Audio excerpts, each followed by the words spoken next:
بسم الله الرحمن الرحیم. یکی از داستان‌های خاطرات بچه مورخ رو می‌خوایم بخونیم با موضوع توبا خانم. بچه مورخ در خانه یعنی مدرسه، توبا خانم خانه خودش رو به مدرسه تبدیل کرده بود. بچه مورخ در خانه توبا خانم رو به شدت می‌کوبن و داد میزنن توبا خانم، توبا خانم. یک نفر از داخل خانه داد میزنن بله لطفاً یک لحظه تشریف بیاورید دم در. کیه؟ کی هستی؟ در رو از جایش کندی بابا، یکم صبر داشته باش. بچه مورخ هستم. عرض کوچکی دارم خدمتتان. ممکن است چند لحظه تشریف بیاورید دم در؟ چند لحظه بعد توبا خانم با چشمانی قرمز جلوی در ظاهر می شود.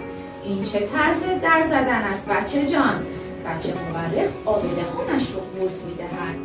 خیلی ببخشید توبا خانم، بعد موقع مزاحم وقت شریف شما شدم. راستش یک چیزهایی در مورد شما شنیدم که دلم طاقت نیاورد و تندی خودم را رساندم اینجا. صحبتی داشتم با شما. چه صحبتی؟ ادامه بده دخترم. توبا خانم یک ابرویش را بالا میزند و دستش را به کمرش میزند. بله، اولین مدرسه است. فرمایشتان.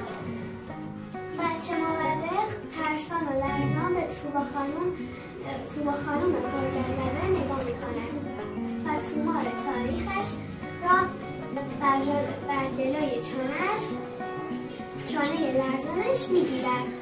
راستش فرمایشی ندارم، عرضی دارم، ولی چشمان قشنگیتان آنقدر قرمز است که میترسم سوال کنم. توبا خانم با جدیت میگوید نترس بچه جان، حرفت را بزن. هرچه باشد از آن مدل در زدنت که بدتر نیست. بله ببخشید، اگر میشود داستان تأسیس این مدرسه را برایت بگویید تا آن را بنویسم و بدهم یک نویسنده کاغذ سیاه‌کنی آن را بچاپاند که حداقل آیندگان بدانند خانم‌های مملکت عزیزمان از گذشته تا به امروز چقدر کار درست و فهمیده و باسواد بودند. اولا که این مدرسه اسم دارد، اسم مدرسه هم ناموس است. دیگر این چه اسمی است؟ اسم قحط بود؟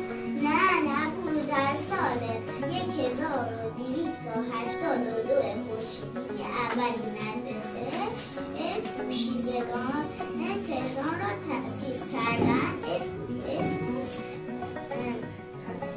پرورش را برای آن انتخاب کردند، اما آقایان که افکار پوچی داشتند و مخالف درس خواندن دختران بودند آنقدر سنگ جلوی پای من انداختند که مجبور شدم آن را تعطیل کنم.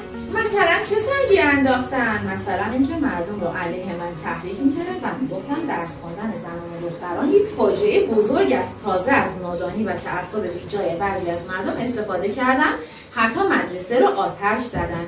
ای داد بیداد، مدرسه رو آتش زدن؟ بله. دوم اینکه این نویسنده کاغذ سیاه‌کن خودش یک خانم کار درست است.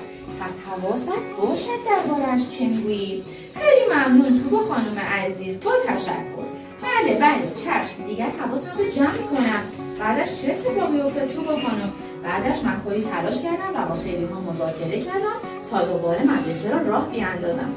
این وسط بعضی از آقایان خیلی کمک کردن تا مدرسه دخترانه تهران راه بیفتن، مثل میرزا حسن رشدیه، مثل آقای نظام الاسلام که از راه افتادن مدرسه طرفداری کرد و باسواد شدن دختران رو به نفع جامعه میدانست. آخه چه خوب، خدا رو شد.